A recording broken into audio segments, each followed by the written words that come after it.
Thank you, Grass, for that brilliant presentation.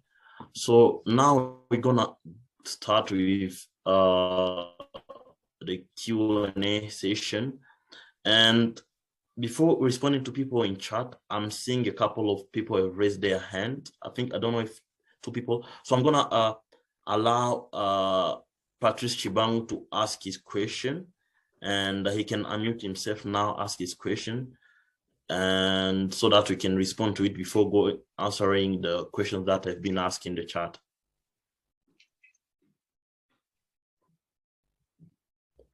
Oh, are you listening to me? Yes, we can hear you. Thank you very much for this big opportunity you have offered me. And I do thank all the speakers so far because they have been really clear with their presentations. I'm an applicant in the Chevening program, and I was interested by this talk. Here are my questions. The first question is that I attended an English-speaking department during my college studies. Do I always need to take an English language test? That's the first question. I did English at college, and I also teach. I also teach literature. I teach English teaching related courses. I don't know if it will be a condition. It will be compulsory for me to take an English language test. That's the first question. Second question, what is the average number of expected grantees from DRC? Is there any expected number which the Chevening program is going to comply with when they grant Congolese with scholarships? That's the second question. The third question, who should be my, who should write my references? Who should exactly write my references for me to stand out in my, with my application during the selection process? I think so far, those are the three questions I had. Thank you very much. All right, thank you, Patrice Chibangu. I'm gonna respond to your question before we allow another person to ask his or her question. So for the question regarding the English test, so universities, each university, they are the one who decide who fulfill the English language requirements. So it depends on the university. So we can't say that you are compliant already, your English level is proficient to start studying at a particular university. That university, the academic department in that university, is the one who's going to decide on that. But while responding to this, I'm going to take this opportunity to respond to another question I saw in chat. To all universities, you can apply, unless I'm mistaken, without proving your level of English. Now, your level of English will be required for you to get the unconditional condition, the unconditional offer, sorry. So the unconditional offer comes up later. So let's say you apply in October, you can get your conditional offer by December. So you'll have usually until June to fulfill that. So you'll have ample time to go and do the English test. And they will, on each university website, they usually give a list of the tests that they accept. So it's not only TOEFL and IELTS, there are other tests which are accepted. And this is also very important to all people who are applying, first for English test and even for application fees.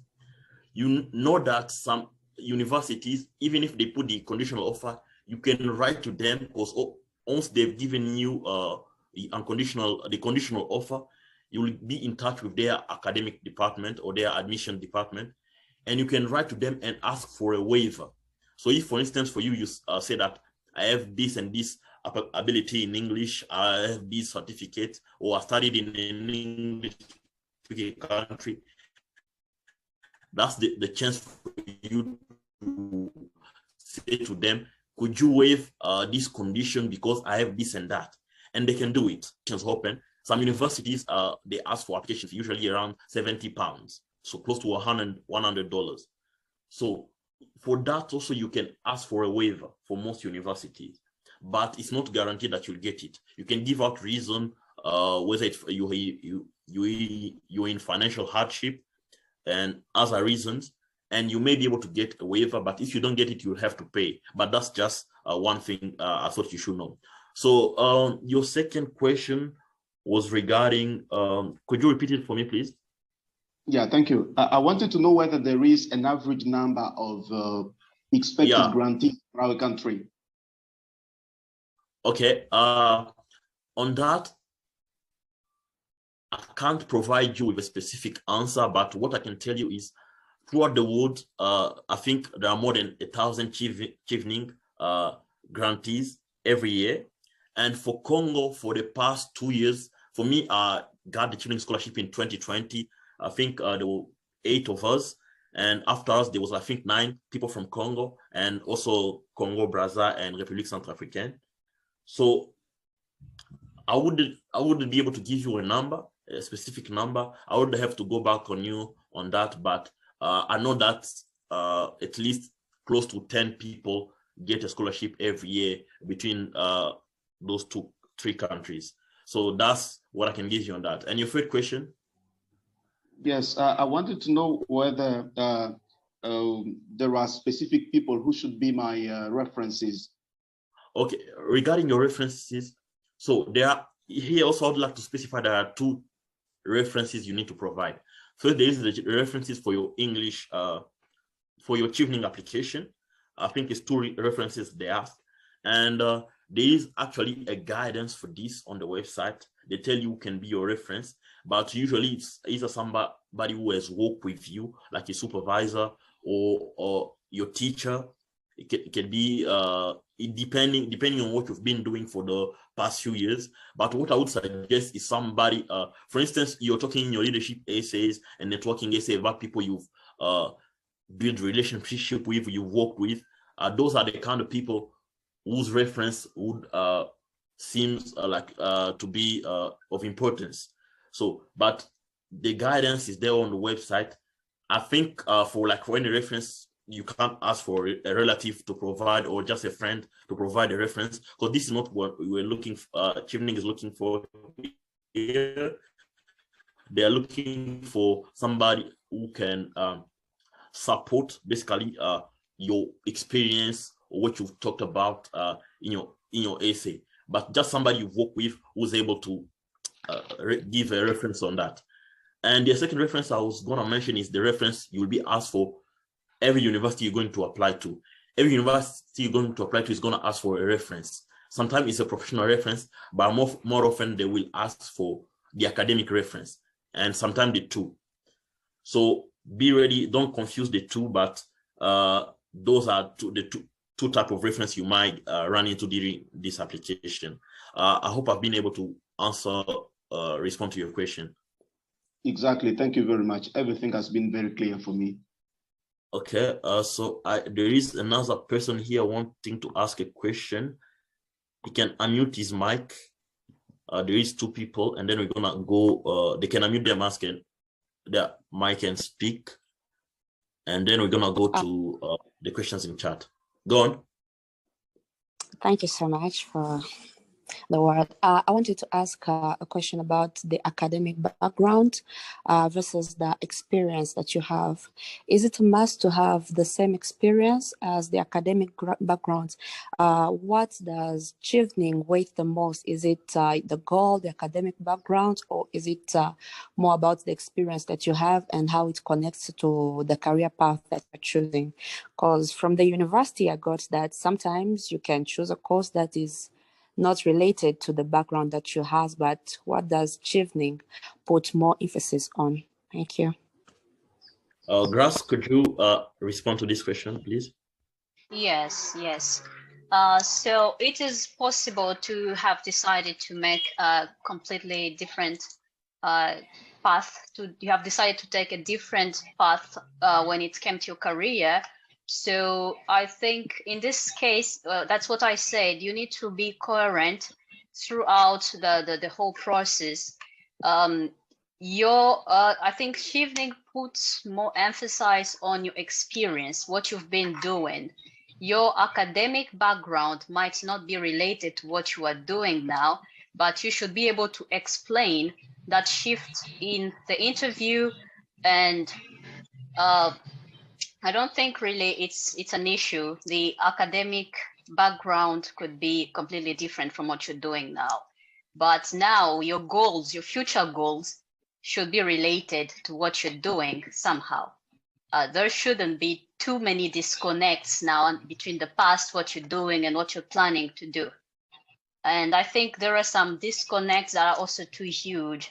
The university, some universities might consider that an issue because you need to have some background to do some courses, like, for example, something in health, and you've never taken any course that would help you to perform the right way in that particular field of study. It really depends, really. Some universities might be the issue, but I don't think the problem would be with Chevening, as long as your future goals make sense.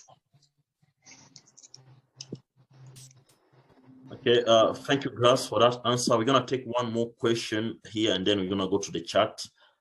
So the next person can unmute themselves and ask their question. Seeing here.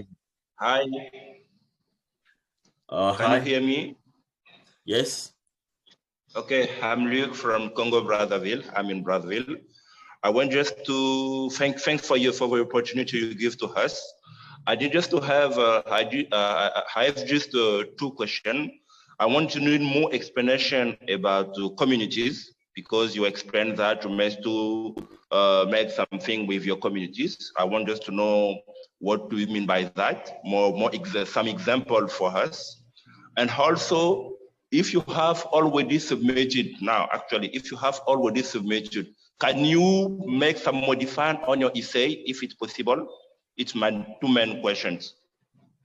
Okay, could you repeat the first part of your question? I didn't The first is regarding communities. You explained that you must just to in your essay or in your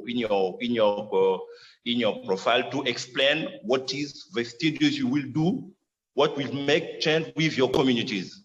I understand that, and I just to know, can you get some example regarding that? Okay, Parfait, could you respond to this question, please? Yes, I think that when Grace mentioned about the community, it's like you should know that being first a Chevening scholar is a responsibility. And your goals, you should have a goal, for example, to improve life of people. And then this is why, for example, in your community, you should actually identify some, problems, and, in your future, in your career goal, you are trying to explain how you are going to solve those problems. For example, for instance, in my case, I can say that in Congo, there is a problem of electricity within the communities. People, they still lack access to electricity. And then I may want to study, for example, a course related to electrical engineering. And then after that, I can just try to show how, with the skills that I will acquire here in the UK, I can also give the solution to that problem. There is not, there are actually many problems within our communities, but, try at least your career goals. Your goals should have actually focus on improving lives of people within the community. I think that is what I can say about that. Okay, fine. And the second question? Sorry, the second question, what was it? The second question regarding if you have already submitted your profile or your application, can you modify, for example, comment and essay? It's possible? If you've already submitted, you can't modify anything. Once you've submitted, that's it. You can't modify? No, you cannot modify because you've submitted already. Okay. That's why you need to make sure the deadline, I think, is the 1st of November. So I'm not going to ask you to submit on the last day, but take your time. We're still in August. Take your time and proofread everything, your essays and everything before you submit. Okay. Thank you. Thank you for your feedback. Thank you. So our time is up almost. So I'm going to go in the chat and try to respond to some of the questions that have been asked there, which haven't been addressed in response. So in the meantime, I'm going to ask Rachel, because we are planning to have Q&A sessions in September and probably October. And we want people to be able to reach us on our channel on social media. So Rachel, can you put our page on Facebook, LinkedIn, and Twitter here in the chat so people can refer to it? And I think there is a link that have been also provided here regarding a Google Doc. It's a spreadsheet where you can find application Chevening resources like for application. You can see interesting videos to watch, links to read. If you look in the chat,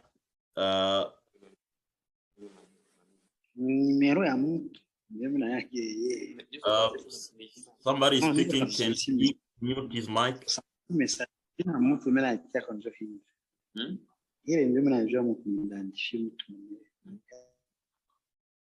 Okay, I think I've muted that person. Yeah, as I was speaking, I'm going to go through the chat and click on the link with the spreadsheet. You're gonna find interesting resources in there. But also follow our pages on social media so that you may be able to reach us. There are already a video in French. For those who had difficulty following us, there is a video in French which was done last year. We're gonna also post the link, or you can reach out to us and we're gonna provide you with the link on social media. The one question I'm seeing here, which is, so somebody asked for the slide. So we're not going to provide a slide, but this video is recorded and we're going to share it on our YouTube page. So you can always go there on our YouTube page and watch it and you'll be able to see the slide.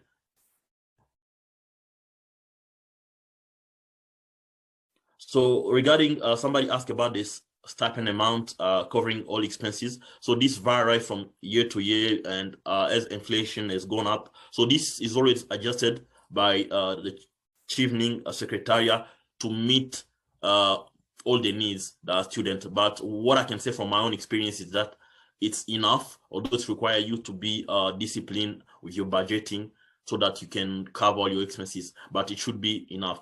As for the number, I can't provide it because it usually changes from year to year. And for those in London, which is more expensive, they have a few £100 extra compared to other people because London is more expensive.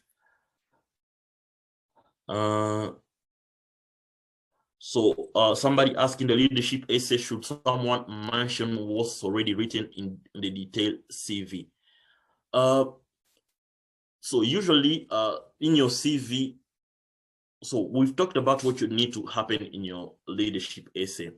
And it wouldn't be surprising for you to have something in your leadership essay which is already mentioned in your CV, but it won't be, this is an essay. Your CV is not an essay. So it will be a different format. So you in your essay, you may be able to give more context, especially with the STAR approach: situation, task, action, and result. Unless you provided that in your CV, I think the two will be quite different.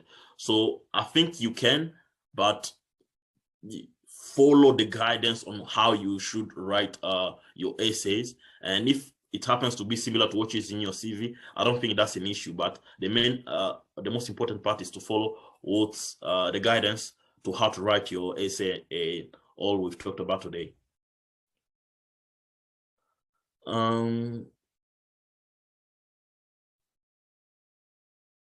So I'm seeing a question here: when the eligibility failed, it means that you no longer go to apply for master degree for that year. So I don't exactly understand what the question is, but it's about eligibility. Okay, if I'm not mistaken, the eligibility is usually related to your work experience. You must have 2 years work experience. So if you fail now, you might be eligible next year. And yeah, there is no age restriction as far as I know. So I'm not seeing which other eligibility you will fail and which will prevent you from applying in the year that's are gonna follow. Let me see.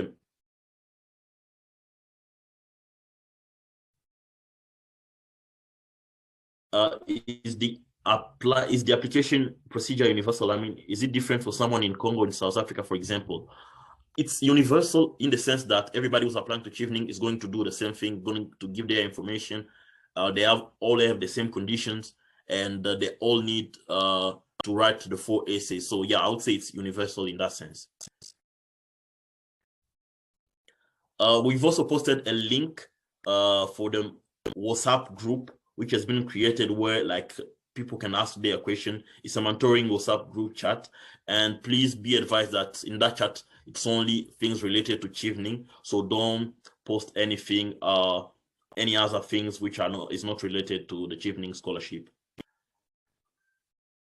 Regarding the recording, I say it's going to be posted on YouTube on our page, and if you go on Chevening DRC Chevening Alumni Association on YouTube, you'll be able to find it, or you can contact us on other channels on social media, and we'll be able to provide you with an answer.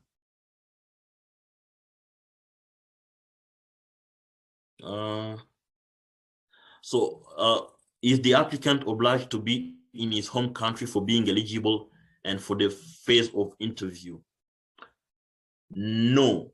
I mean, the applicant should be resident in a country that is eligible to apply. It should be a national of a country that is eligible to apply to the Chevening Scholarship.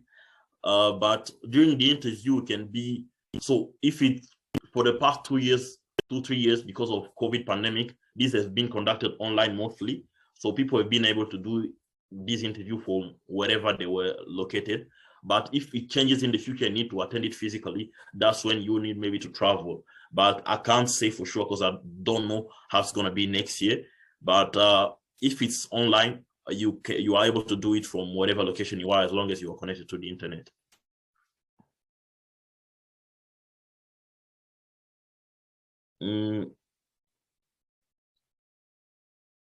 So somebody asked regarding the reference, if you are a manager or CEO, who's gonna give you a reference letter. So you have a collaborator or you have a mentor, so you have a choice of someone who's close, who knows what you've been doing and who could give a reference. It doesn't have to be someone who's like your line manager or someone who's above you in your hierarchy at work. So it can just be someone who's familiar with your work. Somebody asked, for those of us Congolese who are out of DRC, is it possible to apply? Yes, I'm gonna say yes, it's possible to apply, but maybe a confirmation that I need to get is whether you need to be a resident of a specific country or of a country which is eligible. But from my first answer is, if you are Congolese, you are eligible to apply. So somebody is asking for the link for the application process. So I don't have, okay, it's been posted in chat. They can just look, or they can just Google Chevening application and you should be able to find it.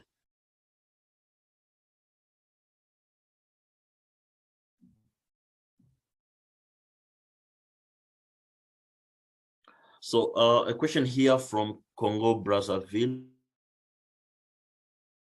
Fees vary from university to another. What is the Chevening stipend amount that covers all expenses, benefits? So I don't understand this question very well, but if you are talking about by enrollment fees, if you mean application fees, these are not covered by Chevening, because you are applying now. You're not yet a Chevening scholar, so you're applying now, and Chevening won't pay back the expenses you pay for your application. This should be covered by you, English test and all that. So what Chevening covers, however, is all the fees related to universities. This could be like just fees which are applicable with universities. They're gonna pay it, but when it comes to things you did before you obtained a Chevening scholarship, that should be covered by you.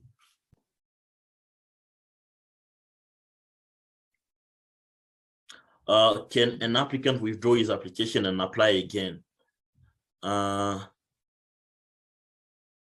So I'm not sure on this, whether you can withdraw. If you withdraw, you are able to apply next year, but I'm not sure you can withdraw and apply the same year. I would have to come back on you for this question. But what I would just advise here is to make sure when you apply, everything is correct and there isn't any mistake or like things that could have been prevented.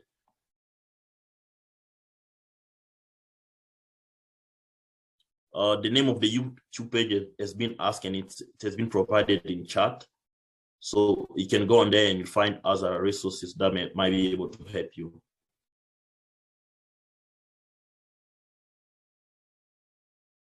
So somebody asked last year, apparently they applied and they got an offer from the university and they didn't obtain the Chevening scholarship. So as I said, it's a two-part thing. You need to get both to obtain the final award letter, as it's called. But what I can advise you, they want to know if they can apply again. Yes, you can apply again. That would be my advice to you. Learn from what you did wrong last year and try to improve it. If it was at the interview stage, try to improve it so you can get the scholarship this time. As you've already got an offer, usually universities, they are able to defer an offer. So if you got it last year, you might be able to defer it for next year and say that you'll be coming next year. And if you have that offer already with you, that will be great and that will make the process easier. But I would just advise you to apply again this year and try to improve on your last application. A lot of people have obtained their Chevening scholarship after the third try. So keep doing it and you will be successful eventually. That the interview takes place online, I'm unable to confirm right now. It has taken place online for the last 2-3 years, but this year I can't confirm. We'll have to wait to hear the final on Chevening Secretariat. We're gonna hear from Chevening Secretariat soon enough, and when you're invited to the interview, you will be told whether it will take place online or not. Somebody asked what kind of question they asked during the interview and how to prepare it. So this, we're not gonna talk about the interview today, but what I can tell you is if you're selected for interview, you're gonna have another session where we'll discuss more in details about how to prepare for your interview. And that will be the place where we're gonna give more information on this. Oh, a good question here. Somebody said, what do you gain in helping us?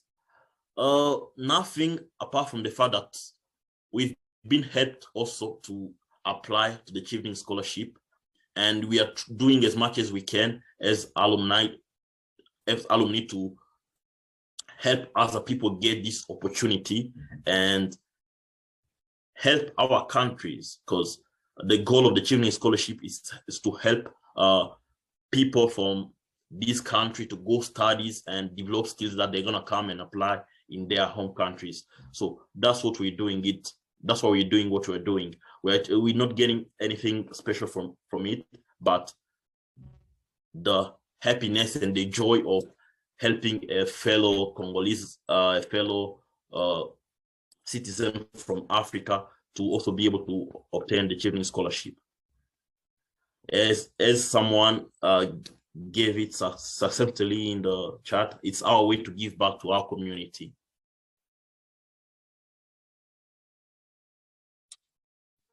So a last question, is it possible to have the books about the cover and recommendation letter which are accepted in the UK? Cover and recommendation letter. So on this, I'm gonna just ask you to go on the specific website. If you're talking about the reference recommendation letter or reference letter, each university will give guidance on this, and even the Chevening Scholarship also give guidance on which letter they want. So you should be able to find your answer there. And somebody's asking the application starting date. It started since I think the 3rd of August. So the application is already open. Go on and start applying, prepare your application, and we'll be here to help you guys. So that's it with everything. We've gone over our time. I'm going to apologize for that. But thank you for everyone for attending this session. And thank you for Grace and Parfait for your brilliant presentation. And we'll be giving you more information on our next sessions, but also on what we're going to do during the interview stages. Thank you, everyone, and have a good weekend.